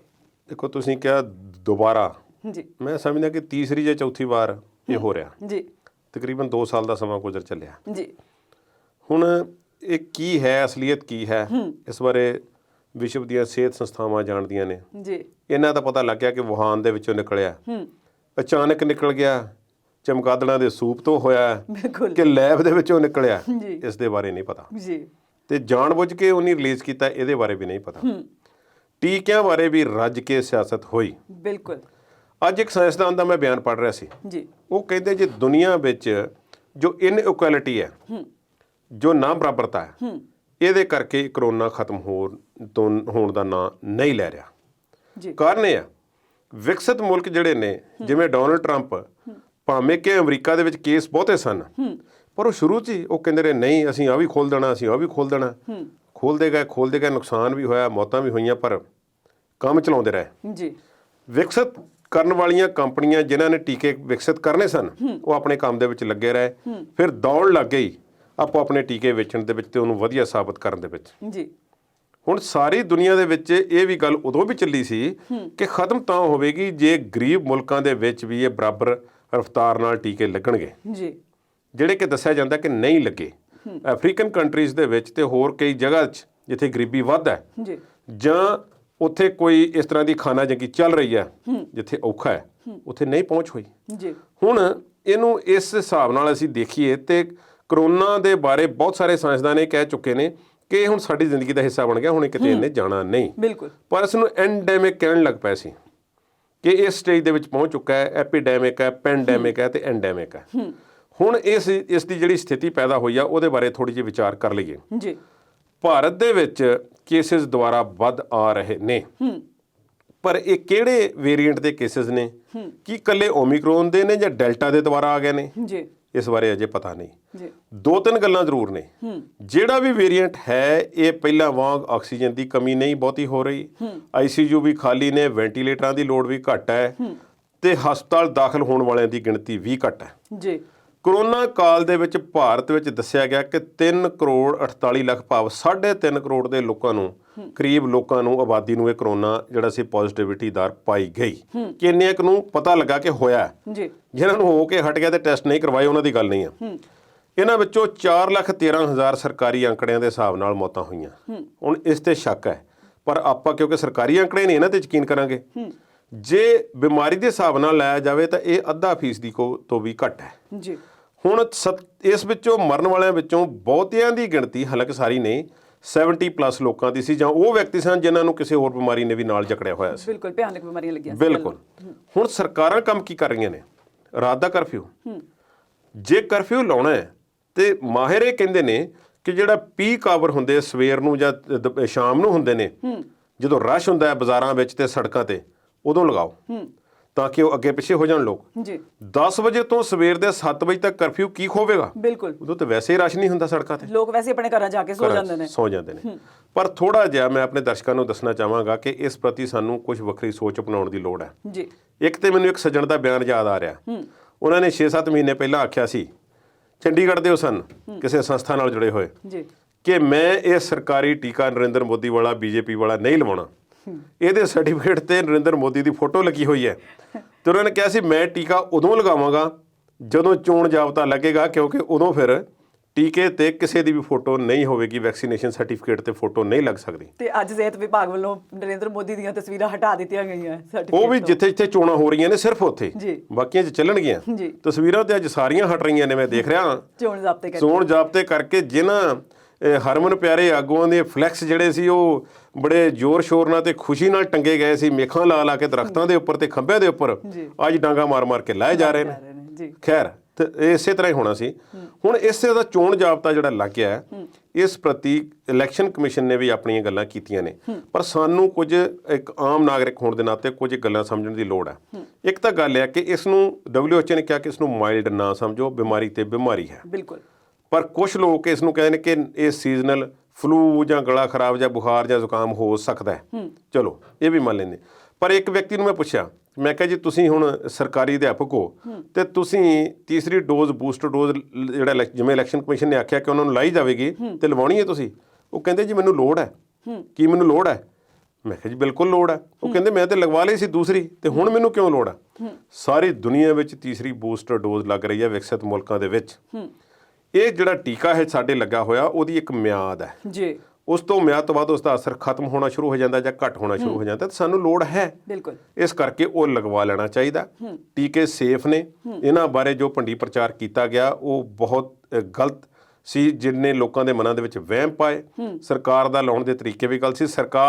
ਸਰਕਾਰੀ ਬੰਦੇ ਆਪ ਹੀ ਨਹੀਂ ਇਸ ਵਿੱਚ, ਜਾਂ ਕਈ ਡਾਕਟਰ ਜਾਂ ਕਈ ਇਹੋ ਜਿਹੇ ਲੋਕ ਸਨ ਜੋ ਟੀਕੇ ਲਵਾਉਣ ਲਈ ਸਹਿਮਤ ਨਹੀਂ ਸਨ। ਅੱਜ ਵੀ ਬਹੁਤ ਸਾਰੇ ਲੋਕ ਨੇ, ਮੇਰੀ ਗੱਲ ਨਾਲ ਬਹੁਤ ਸਾਰੇ ਸਹਿਮਤ ਨਹੀਂ ਹੋਣਗੇ, ਪਰ ਇਹ ਲਗਵਾ ਲੈਣੇ ਚਾਹੀਦੇ ਨੇ। ਕਈਆਂ ਨੇ ਝੂਠੇ ਸਰਟੀਫਿਕੇਟ ਬਣਾ ਕੇ ਵੀ ਕੋਲ ਰੱਖੇ ਹੋਏ ਨੇ, ਜਿਨ੍ਹਾਂ ਨੇ ਟੀਕਾ ਨਹੀਂ ਲਗਵਾਇਆ ਤੇ ਸਰਟੀਫਿਕੇਟ ਉਹਨਾਂ ਦੇ ਕੋਲ ਹੈ। ਇਸ ਤਰ੍ਹਾਂ ਕਰਕੇ ਤੁਸੀਂ ਦੂਸਰਿਆਂ ਨੂੰ ਵੀ ਖਤਰੇ ਵਿੱਚ ਪਾ ਰਹੇ ਹੋ। ਜੇ ਤੁਹਾਨੂੰ ਆਪਣੀ ਪਰਵਾਹ ਨਹੀਂ ਤਾਂ ਘੱਟੋ ਘੱਟ ਦੂਸਰਿਆਂ ਦਾ ਫਿਕਰ ਕਰੋ। ਸੋ ਇਹ ਗੱਲ ਵੈਕਸੀਨੇਸ਼ਨ ਤੇ ਬਹੁਤੀ ਰੁਕਦੀ ਆ। ਅਜੇ ਇਹ ਸਾਬਤ ਨਹੀਂ ਕਿ ਓਮਿਕਰੋਨ ਤੇ ਇਹ ਜਿਹੜੀਆਂ ਡੋਜ਼ਾਂ ਹਨ ਮੌਜੂਦਾ ਇਹ ਕੰਮ ਕਰਦੀਆਂ ਨੇ ਕਿ ਨਹੀਂ ਕਰਦੀਆਂ ਨੇ, ਪਰ ਰਾਜਨੀਤੀ ਚੱਲ ਰਹੀ ਹੈ। ਪਰ ਸਾਨੂੰ ਆਮ ਨਾਗਰਿਕ ਹੋਣ ਦੇ ਨਾਤੇ ਅਸੀਂ ਬਚਾਅ ਹੀ ਕਰ ਲਈਏ ਤੇ ਉਹੀ ਬਿਹਤਰ ਹੋਵੇਗਾ। ਆਸੇ-ਪਾਸੇ ਦੀਆਂ ਗੱਲਾਂ ਵੱਲ ਨਾ ਧਿਆਨ ਦਈਏ ਤੇ ਜ਼ਿਆਦਾ ਬਿਹਤਰ ਹੋਵੇਗਾ। ਸਾਨੂੰ ਸਿਰਫ ਬਚਾਅ ਕਰਨ ਦੀ ਲੋੜ ਹੈ। ਜੀ ਕੁਲਦੀਪ ਜੀ, ਜਿਵੇਂ ਪਹਿਲਾਂ ਕੀ ਸ਼ੁਰੂਆਤ ਦੇ ਵਿੱਚ ਸਰਕਾਰਾਂ ਨੇ ਸ਼ੁਰੂ ਕੀਤਾ ਸੀ ਟੈਸਟ, ਟਰੈਕ ਤੇ ਟਰੀਟ, ਤੇ ਇਹ ਟੈਸਟ ਹੈ ਜਿਹੜੇ ਤੁਹਾਨੂੰ ਲੱਗਦਾ ਹੈ ਕਿ ਹੁਣ ਇਹ ਜਿਹੜੇ ਕਰੋਨਾ ਦੇ ਕੇਸ ਵਧ ਰਹੇ ਹੈ, ਇਹ ਪਹਿਲਾਂ ਕਿਉਂਕਿ ਟੈਸਟ ਦੀ ਕਮੀ ਹੋ ਗਈ ਸੀ, ਵਿੱਚ ਟੈਸਟ ਕਰਨੇ ਘੱਟ ਕਰ ਦਿੱਤੇ ਗਏ ਸੀ ਸ਼ਾਇਦ, ਤਾਂ ਕੇਸ ਸਾਹਮਣੇ ਨਹੀਂ ਸੀ ਆ ਰਹੇ। ਹੁਣ ਦੁਬਾਰਾ ਤੋਂ ਟੈਸਟ ਹੋਣੇ ਸ਼ੁਰੂ ਹੋਏ ਤੇ ਤਾਂ ਕੇਸ ਵਧਣੇ ਸ਼ੁਰੂ ਹੋ ਗਏ ਆ? ਨਹੀਂ, ਇਸ ਤਰ੍ਹਾਂ ਨਹੀਂ ਹੈ ਜੀ। ਟੈਸਟ ਤੇ ਹੋ ਰਹੇ ਸੀ ਕਿਉਂਕਿ ਮਰੀਜ਼ ਆ ਰਹੇ ਨੇ। ਇੱਕ ਕੁਝ ਲੋਕ ਇਹਨੂੰ ਇਲੈਕਸ਼ਨ ਨਾਲ ਵੀ ਜੋੜ ਕੇ ਵੇਖਦੇ ਨੇ। ਮੈਂ ਕਈ ਵਿਅਕਤੀਆਂ ਨੂੰ ਮਿਲਿਆ, ਉਹ ਕਹਿੰਦੇ ਦੇਖੋ ਜੀ ਵੋਟਾਂ ਆ ਰਹੀਆਂ, ਹੁਣ ਕਰੋਨਾ ਫੈਲਣਾ ਤੇ ਵੋਟਾਂ ਵਿੱਚ ਇਸ ਤਰ੍ਹਾਂ ਹੁੰਦਾ। ਨਹੀਂ, ਵੋਟਾਂ ਤੇ 5 ਸੂਬਿਆਂ 'ਚ ਹੈ। ਯੂਪੀ ਹੈ, ਉੱਤਰਾਖੰਡ ਹੈ, ਪੰਜਾਬ, ਮਨੀਪੁਰ, ਗੋਆ, ਜੋ ਵੀ ਜਿੰਨੇ ਵੀ ਹਨ। ਤੁਸੀਂ ਦੱਸੋ ਕਿ ਜਿਹਨਾਂ ਸੂਬਿਆਂ ਵਿੱਚ ਨਹੀਂ ਤੇ ਉੱਥੇ ਕਿਉਂ ਕੇਸ ਨੇ? ਪੰਜਾਬ ਵਿੱਚ ਜਦੋਂ ਬਹੁਤ ਮਾੜੇ ਹਾਲਾਤ ਸੀ ਇਹਨਾਂ ਗਰਮੀਆਂ ਦੇ ਵਿੱਚ ਤੇ ਚੋਣਾਂ ਤੇ ਬੰਗਾਲ 'ਚ ਹੋ ਰਹੀਆਂ ਸੀ, ਇੱਥੇ ਕੀ ਅਸਰ ਹੈ? ਤੇ ਇੰਗਲੈਂਡ ਵਿੱਚ ਕੀ ਅਸਰ ਹੈ? ਅਮਰੀਕਾ 'ਚ ਕੀ ਅਸਰ ਹੈ? ਇਟਲੀ 'ਚ ਕੀ ਅਸਰ ਹੈ? ਸਾਰੇ ਮੁਲਕਾਂ 'ਚ ਕੇਸ ਵੱਧ ਰਹੇ ਨੇ, ਇਹ ਗੱਲ ਪੱਕੀ ਹੈ। ਪਰ ਸਾਨੂੰ ਜਾਗਰੂਕ ਹੋਣ ਦੀ ਲੋੜ ਹੈ, ਪ੍ਰੀਕਾਸ਼ਨ ਲੈਣ ਦੀ ਲੋੜ ਹੈ। ਜਿਹੜੀ ਇਲੈਕਸ਼ਨ ਕਮਿਸ਼ਨ ਨੂੰ ਮੈਂ ਵਧਾਈ ਦੇਣੀ ਚਾਹਾਂਗਾ, ਜਿਹੜਾ ਉਹਨਾਂ ਕਿਹਾ ਕਿ 15 ਜਨਵਰੀ ਤੱਕ ਕੋਈ ਰੈਲੀ ਨਹੀਂ ਹੈ। ਬਿਲਕੁਲ ਚੰਗਾ ਹੋਵੇ ਉਸ ਤੋਂ ਬਾਅਦ ਵੀ ਰੈਲੀਆਂ ਬੰਦ ਕਰ ਦੇਣ। ਸਾਨੂੰ ਰੈਲੀਆਂ ਦੀ ਲੋੜ ਨਹੀਂ ਹੈ ਇਸ ਯੁੱਗ ਦੇ ਵਿੱਚ। ਸਭ ਕੁਝ ਅਵੇਲੇਬਲ ਆ ਘਰ ਬੈਠਿਆਂ ਨੂੰ, ਹਰ ਕੋਈ ਸੁਣਨਾ ਚਾਹੁੰਦਾ ਤੇ ਸਕੂਲ ਬੱਸਾਂ ਭਰ ਕੇ ਆਪਣੇ ਕਾਰਕੁਨਾਂ ਦੀਆਂ ਲੈ ਕੇ ਜਾਣੀਆਂ ਤੇ ਸਭ ਨੂੰ ਕਹਿਣਾ ਕਿ ਆਓ ਫਲਾਣੇ ਆ ਰਹੇ ਨੇ, ਫਲਾਣੇ ਆ ਰਹੇ ਨੇ। ਅੱਜ ਦੇ ਯੁੱਗ ਵਿੱਚ ਕੋਈ ਲੋੜ ਨਹੀਂ ਹੈ। ਯੂਪੀ ਵਿੱਚ ਲੋੜ ਹੈ ਤਾਂ ਉੱਥੇ ਕਰਵਾ ਲੈਣ, ਇੱਥੇ ਪੰਜਾਬ ਵਿੱਚ ਕੋਈ ਲੋੜ ਨਹੀਂ ਹੈ। ਵਿਕਸਿਤ ਸੂਬਾ ਕੋਈ ਇਹੋ ਜਿਹੀ ਗੱਲ ਨਹੀਂ ਹੈ। ਸੋ ਚੋਣ ਕਮਿਸ਼ਨ ਨੇ ਚੰਗਾ ਫੈਸਲਾ ਲਿਆ। ਘੱਟੋ ਘੱਟ 15 ਜਨਵਰੀ ਤੱਕ ਸਾਨੂੰ ਸੁੱਖ ਦਾ ਸਾਹ ਵੈਸੇ ਵੀ ਆਵੇਗਾ। ਜੀ ਕੁਲਦੀਪ ਜੀ, ਜੇ ਹੁਣ ਚੋਣਾਂ ਦੀ ਹੀ ਗੱਲ ਚੱਲ ਰਹੀ ਹੈ ਤੇ ਅਸੀਂ ਗੱਲ ਕਰੀਏ ਕਿ ਜਿਹੜੇ ਡੇਰੇ ਨੇ ਉਹ ਜੇ ਅਸੀਂ ਲਾਈਏ ਤਾਂ ਸ਼ੁਰੂ ਤੋਂ ਹੀ ਉਹ ਵੋਟ ਬੈਂਕ ਦਾ ਇੱਕ ਬੜਾ ਵੱਡਾ ਸਾਧਨ ਰਹੇ ਨੇ, ਤੇ ਹੁਣ ਵੀ ਦੁਬਾਰਾ ਤੋਂ ਜਿਵੇਂ ਲੋਕਾਂ ਵੱਲੋਂ ਇਹ ਕਿਹਾ ਜਾ ਰਿਹਾ ਕਿ ਜਿਵੇਂ ਚੋਣਾਂ ਆ ਰਹੀਆਂ ਨੇ ਤੇ ਫਿਰ ਡੇਰਿਆਂ ਦੇ ਵਿੱਚ ਦੁਬਾਰਾ ਤੋਂ ਉਹੀ ਪ੍ਰਚਾਰ ਹੋਣਾ ਸ਼ੁਰੂ ਹੋ ਰਿਹਾ ਹੈ ਤੇ ਜਿਹੜੇ ਸਾਡੇ ਸਿਆਸੀ ਲੀਡਰ ਨੇ ਉਹ ਵੀ ਨਤਮਸਤਕ ਹੋਣ ਲਈ ਜਾ ਰਹੇ ਨੇ। ਸੋ ਇਹ ਦੁਬਾਰਾ ਸਿਆਸਤਦਾਨਾਂ ਦਾ ਪ੍ਰੇਮ ਜਾਗ ਗਿਆ ਡੇਰਿਆਂ ਦੇ ਲਈ। ਕੀ ਕਹਿਣਾ ਚਾਹੋਗੇ? ਦੇਖੋ, ਗੱਲ ਇਹ ਆ ਕਿ ਡੇਰਾ ਸੱਚਾ ਸੌਦਾ ਦੇ ਬਾਰੇ ਇਹ ਆਮ ਤੌਰ ਤੇ ਆਖਿਆ ਜਾਂਦਾ ਸੀ ਕਿ ਉਹਨਾਂ ਨੂੰ ਡੇਰੇ ਦੇ ਪ੍ਰਬੰਧਕਾਂ ਵੱਲੋਂ ਜਾਂ ਵੱਡੇ ਬਾਬਾ ਜੀ ਜਿਹੜੇ ਅੱਜ ਕੱਲ੍ਹ ਜੇਲ੍ਹ 'ਚ ਨੇ, ਰਾਮ ਰਹੀਮ ਵੱਲੋਂ ਇਹ ਹੁਕਮ ਆ ਜਾਂਦਾ ਸੀ ਕਿ ਅਸੀਂ ਤੁਹਾਨੂੰ ਦੱਸਾਂਗੇ ਕਿ ਵੋਟ ਕਿਸ ਨੂੰ ਪਾਉਣੀ ਹੈ। ਤੇ ਉਹ ਹੁਕਮ ਦੇ ਤਹਿਤ ਫਿਰ ਉਹ ਜਿੰਨੇ ਪ੍ਰੇਮੀ ਨੇ ਉਹ ਸਾਰੇ ਉਹਨਾਂ ਦਾ ਹੁਕਮ ਮੰਨਦੇ ਹੋਏ ਵੋਟ ਉਸ ਹਿਸਾਬ ਨਾਲ ਪਾਉਂਦੇ ਸੀ, ਆਪਣਾ ਪ੍ਰੇਮ ਦਿਖਾ ਦਿੰਦੇ ਸੀ। ਜੀ, ਮਾਲਵੇ ਖਿੱਤੇ ਦੇ ਵਿੱਚ ਉਸ ਡੇਰੇ ਦਾ ਪ੍ਰਭਾਵ ਬਹੁਤਾ ਹੈ। ਪੰਜਾਬ ਦੇ ਹੋਰਨਾਂ ਖਿੱਤਿਆਂ ਦੇ ਵਿੱਚ ਇੰਨਾ ਪ੍ਰਭਾਵ ਨਹੀਂ ਹੈ ਜਿੰਨਾ ਮਾਲਵੇ ਦੇ ਵਿੱਚ ਹੈ। ਤੇ ਚੋਣ ਜਾਬਤਾ ਲੱਗਦੇ ਸਾਰ ਹੀ ਪੰਜਾਬ ਦੇ ਵਿੱਚ ਜਿਹੜਾ ਉਹਨਾਂ ਦਾ ਸਭ ਤੋਂ ਵੱਡਾ ਡੇਰਾ ਵੈਸੇ ਤਾਂ ਸਿਰਸਾ ਦੇ ਵਿੱਚ ਹੈ ਜੋ ਹਰਿਆਣੇ 'ਚ ਹੈ, ਪਰ ਸਲਾਵਤਪੁਰਾ ਦੇ ਵਿੱਚ ਇਕੱਠ ਕੀਤਾ ਗਿਆ। ਪਰ ਪ੍ਰੇਮੀਆਂ ਨੇ ਤਾਂ ਜਾਣਾ ਹੀ ਹੈ। ਉੱਥੇ ਪ੍ਰੇਮੀਆਂ ਨੇ ਇਹ ਵੀ ਗੱਲ ਕੀਤੀ ਕਿ ਅਸੀਂ ਦੱਸਣਾ ਚਾਹੁੰਦੇ ਹਾਂ ਕਿ ਭਾਵੇਂ ਬਾਬਾ ਜੀ ਸਾਡੇ ਬਹੁਤ ਮੁਸ਼ਕਿਲ 'ਚ ਨੇ ਤੇ ਉਹਨਾਂ 'ਤੇ ਨਿੱਤ ਆਏ ਦਿਨ ਉਹਨਾਂ 'ਤੇ ਪਟੀਸ਼ਨਾਂ ਹੋ ਰਹੀਆਂ ਨੇ ਤੇ ਪ੍ਰੋਡਕਸ਼ਨ ਵਾਰੰਟ ਤੇ ਲਿਆਉਣ ਦੀਆਂ ਉਹਨਾਂ ਨੂੰ ਤਿਆਰੀਆਂ ਹੋ ਰਹੀਆਂ ਨੇ, ਪਰ ਅਸੀਂ ਇਕਜੁੱਟ ਹਾਂ ਤੇ ਸਾਡੇ ਤੇ ਪਰਚੀਆਂ ਦਾ ਡਰ ਹਰ ਵੇਲੇ ਤਲਵਾਰ ਜਿਹੜੀ ਹੈ ਸਾਡੇ ਤੇ ਲਟਕੀ ਰਹਿੰਦੀ ਹੈ ਤੇ ਬੇਅਦਬੀ ਦੇ ਕੇਸ ਸਾਡੇ ਤੇ ਪਾਏ ਜਾ ਰਹੇ ਨੇ। ਹੁਣ ਇਹ ਸਰਕਾਰਾਂ ਜਾਣਦੀਆਂ ਨੇ, ਸਿੱਟ ਜਾਣਦੀ ਹੈ, ਪੁਲਿਸ ਜਾਣਦੀ ਹੈ, ਪਰ ਇੰਨੇ ਸਮਰਥਕਾਂ ਦਾ ਇਕੱਠੇ ਹੋਣਾ ਇੱਕ ਸੁਭਾਵਿਕ ਸੀ ਕਿ ਜਿਹੜੇ ਜੁੜੇ ਹੋਏ ਲੋਕ ਨੇ ਉਹ ਇੱਕ ਹੋਰ ਨਜ਼ਰ ਨਾਲ ਵੇਖਦੇ ਨੇ, ਆਮ ਲੋਕ ਉਸ ਨੂੰ ਹੋਰ ਤਰੀਕੇ ਨਾਲ ਵੇਖਦੇ ਨੇ ਜੀ। ਭਾਵੇਂ ਕਿ ਡੇਰਾ ਮੁਖੀ ਇਸ ਵੇਲੇ ਜੇਲ੍ਹ ਦੇ ਵਿੱਚ ਹੈ ਤੇ ਸਾਰੀ ਜ਼ਿੰਦਗੀ ਉਸਦੀ ਸਲਾਖਾਂ ਪਿੱਛੇ ਗੁਜ਼ਰਨ ਦੀ ਸੰਭਾਵਨਾ ਹੈ ਜੀ। ਹੁਣ ਗੱਲ ਇਹ ਹੈ ਕਿ ਉੱਥੇ ਹੋਰ ਕਿਹੜੇ ਲੋਕ ਪਹੁੰਚੇ। ਸਾਡੇ ਰਾਜਨੀਤਿਕ ਆਗੂ, ਖਾਸ ਤੌਰ ਤੇ ਭਾਜਪਾ ਦੇ, ਕਾਂਗਰਸ ਦੇ ਵੀ ਇੱਕ ਸਾਬਕਾ ਮੰਤਰੀ ਤੇ ਇੱਕ ਉਹਨਾਂ ਦੇ ਰਿਸ਼ਤੇਦਾਰ ਤੇ ਉਹਨਾਂ ਦੇ ਘੋੜਮ ਸਾਹਿਬ ਵੀ ਨੇ ਜੀ। ਇਹ ਸਾਰੇ ਲੋਕ ਉੱਥੇ ਪਹੁੰਚੇ ਨੇ, ਜਿਨ੍ਹਾਂ ਵਿੱਚ ਹਰਜੀਤ ਗਰੇਵਾਲ ਤੇ ਸੁਰਜੀਤ ਕੁਮਾਰ ਜਿਆਣੀ ਸ਼ਾਮਲ ਸਨ। ਜੀ। ਇਹ ਉਹੀ ਵਿਅਕਤੀ ਨੇ ਜਿਹੜੇ ਸੰਘ ਪਾੜ ਕੇ ਆਖਦੇ ਰਹੇ ਕਿ ਕਿਸਾਨ ਨਹੀਂ, ਇਹ ਖਾਲਿਸਤਾਨੀ ਨੇ, ਇਹ ਲੁਟੇਰੇ ਨੇ, ਆਤੰਕਵਾਦੀ ਨੇ, ਤੇ ਹੁਣ ਚੁੱਪ ਨੇ। ਤੇ ਜਦੋਂ ਕੇਂਦਰੀ ਹਾਈ ਕਮਾਨ ਨੇ ਉਹਨਾਂ ਨੂੰ ਪੁੱਛਿਆ ਤੱਕ ਨਹੀਂ ਕਿ ਤੁਸੀਂ ਭਾਈ ਇੰਨਾ ਕੁਝ ਬੋਲਦੇ ਰਹੇ ਹੋ, ਅਸੀਂ ਕਾਨੂੰਨ ਵਾਪਸ ਲੈਣ ਲੱਗੇ ਆ ਤੇ ਤੁਸੀਂ ਵੀ ਸਾਨੂੰ ਕੋਈ ਸਲਾਹ ਦਿਓ, ਇਹਨਾਂ ਨੇ ਫਿਰ ਡੇਰੇ ਵੱਲ ਮੂੰਹ ਕਰ ਲਿਆ ਤੇ ਉੱਥੇ ਹਾਜ਼ਰੀ ਲਵਾਈ ਹੈ ਤੇ ਆਖਿਆ ਕੀ ਜਾ ਰਿਹਾ, ਦੇਖੋ ਜੀ ਇਹਨਾਂ ਦੀ ਬਹੁਤ ਦੇਣ ਹੈ, ਲੱਖਾਂ ਲੋਕ ਜਿਹੜੇ ਨੇ ਉਹ ਨਸ਼ੇ ਛੱਡ ਗਏ ਨੇ, ਆਹ ਕਰ ਰਹੇ ਨੇ। ਬਿਲਕੁਲ ਨਸ਼ੇ ਛੱਡ ਗਏ ਨੇ ਤੇ ਠੀਕ ਹੈ, ਤੁਸੀਂ ਦੇਖੋ ਤੇ ਸਹੀ ਕਿਹੋ ਜਿਹਾ ਉੱਥੋਂ ਪ੍ਰਚਾਰ ਹੁੰਦਾ ਰਿਹਾ, ਜਿਸ ਦੇ ਮੁਖੀ ਇਸ ਤਰ੍ਹਾਂ ਦੇ ਘਿਨਾਉਣੇ ਅਪਰਾਧ ਦੇ ਵਿੱਚ ਬੰਦ ਹੋਣ ਜੀ। ਤੇ ਤੁਸੀਂ ਉੱਥੇ ਕੀ ਕਰਨ ਗਏ ਹੋ। ਫਿਰ ਆਖਿਆ ਜਾ ਰਿਹਾ ਕਿ ਸਿਆਸੀ ਨਹੀਂ, ਅਸੀਂ ਤੇ ਸ਼ਾਹ ਸਤਨਾਮ ਦਾ ਜਨਮ ਦਿਨ ਮਨਾਉਣ ਆਏ ਸੀ, ਜੋ ਡੇਰੇ ਦੇ ਜਿਹੜੇ ਸ਼ੁਰੂਆਤ ਜਿਨ੍ਹਾਂ ਨੇ ਇਸ ਡੇਰੇ ਦੀ ਕੀਤੀ ਸੀ। ਜੀ। ਇਹ ਗੱਲਾਂ ਜਾਪਦੀਆਂ ਨਹੀਂ, ਗਲੇ ਚੋਂ ਉਤਰਦੀਆਂ ਨਹੀਂ, ਸਿਰਫ ਸਿਆਸਤ ਹੋ ਰਹੀ ਹੈ। ਇੱਕ ਵਾਰ ਫੇਰ ਪੰਜਾਬ ਦੀਆਂ ਵੋਟਾਂ ਦੇ ਵਿੱਚ ਆਪਣਾ ਪ੍ਰਭਾਵ ਦਿਖਾਉਣਾ ਚਾਹੁੰਦੇ ਨੇ ਡੇਰਾ ਪ੍ਰੇਮੀ ਤੇ ਉਹਨਾਂ ਦੇ ਸਮਰਥਕ, ਤੇ ਸਾਨੂੰ ਥੋੜਾ ਜਿਹਾ ਸਾਵਧਾਨ ਰਹਿਣ ਦੀ ਲੋੜ ਹੈ। ਮੇਰੀ ਵੀ ਉਹਨਾਂ ਸਾਰਿਆਂ ਨੂੰ ਬੇਨਤੀ ਹੈ ਕਿ ਠੀਕ ਹੈ, ਤੁਹਾਡੀਆਂ ਭਾਵਨਾਵਾਂ ਜੁੜੀਆਂ ਹੋਈਆਂ ਨੇ, ਪਰ ਜਿਹੜੇ ਤੁਹਾਡੇ ਕੋਲ ਆਉਂਦੇ ਨੇ ਉਹ ਵੀ ਤੁਹਾਡੇ ਸਮਰਥਕ ਨਹੀਂ, ਉਹ ਸਿਰਫ ਵੋਟਾਂ ਖਾਤਰ ਤੁਹਾਡੇ ਕੋਲ ਆ ਰਹੇ ਨੇ।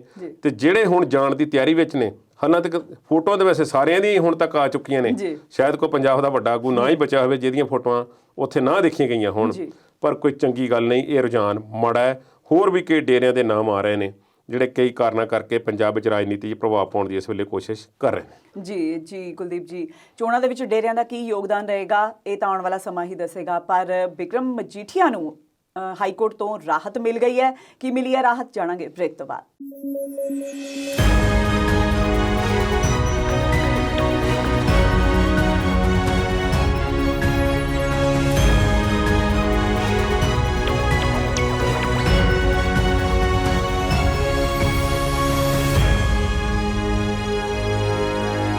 ਬ੍ਰੇਕ ਤੋਂ ਬਾਅਦ ਆਪਣੇ ਦਰਸ਼ਕਾਂ ਨੂੰ ਜੀ ਆਇਆਂ ਨੂੰ ਆਖਦੇ ਹਾਂ।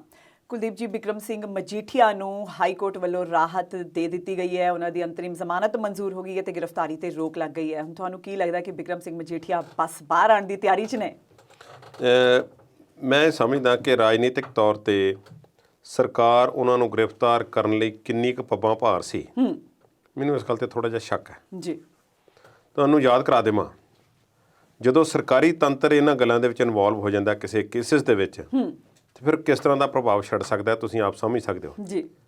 ਕੀ ਤੁਹਾਨੂੰ ਯਾਦ ਹੈ ਕਿ ਸਾਲ ਹੋ ਚੱਲਿਆ 26 ਜਨਵਰੀ ਪਿਛਲੇ ਸਾਲ ਕੀ ਹੋਇਆ ਸੀ ਕਿਸਾਨ ਅੰਦੋਲਨ 'ਚ? ਬਿਲਕੁਲ। ਤੇ ਲੱਖਾ ਸਿਧਾਣਾ ਦੇ ਵਾਰੰਟ ਅਜੇ ਤੱਕ ਨਿਕਲੇ ਹੋਏ ਨੇ। ਲੱਖਾ ਸਿਧਾਣਾ ਰੈਲੀਆਂ ਕਰਦੇ ਫਿਰਦੇ ਰਹੇ, ਕਿਸੇ ਦੀ ਹਿੰਮਤ ਨਹੀਂ ਪਈ ਕਿ ਉਹਨਾਂ ਨੂੰ ਗ੍ਰਿਫਤਾਰ ਕਰ ਸਕੇ। ਜੀ। ਖੈਰ, ਹੁਣ ਕੀ ਸਟੇਟਸ ਹੈ ਇਹ ਲੱਖਾ ਸਿਧਾਣਾ ਜਾਣਦੇ ਨੇ ਤੇ ਸਰਕਾਰ ਜਾਣਦੀ ਹੈ। ਜੀ। ਗੱਲ ਆਉਂਦੇ ਆ ਬਿਕਰਮ ਸਿੰਘ ਮਜੀਠੀਆ ਬਾਰੇ। ਵੱਡੀ ਖਬਰ ਸੀ ਜਦੋਂ ਬਾਅਦ ਦੁਪਹਿਰ ਇਹੋ 22 ਦਸੰਬਰ ਨੂੰ ਖਬਰ ਆ ਗਈ ਕਿ ਜਿਹੜਾ ਅਲਰਟ ਜਾਰੀ ਕਰ ਦਿੱਤਾ ਹੈ, ਉਹ ਦੇਸ਼ 'ਚੋਂ ਨਹੀਂ ਜਾ ਨਹੀਂ ਸਕਦੇ, ਭੱਜ ਨਹੀਂ ਸਕਦੇ।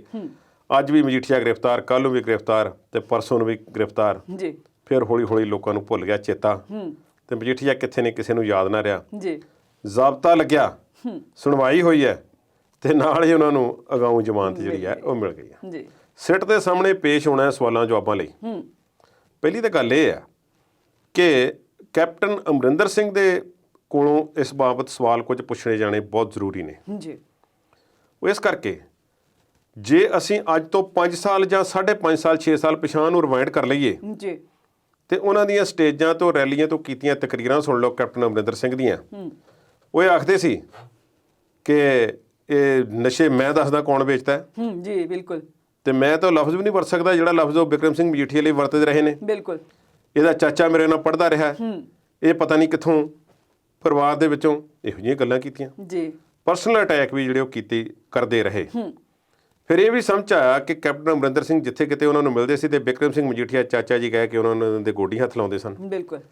ਸਰਕਾਰ ਬਣ ਗਈ ਤੇ ਕੁਝ ਨਾ ਹੋਇਆ, ਕੈਪਟਨ ਸਾਹਿਬ ਉਂਝ ਦੇ ਉਂਝ ਬੈਠੇ ਰਹੇ।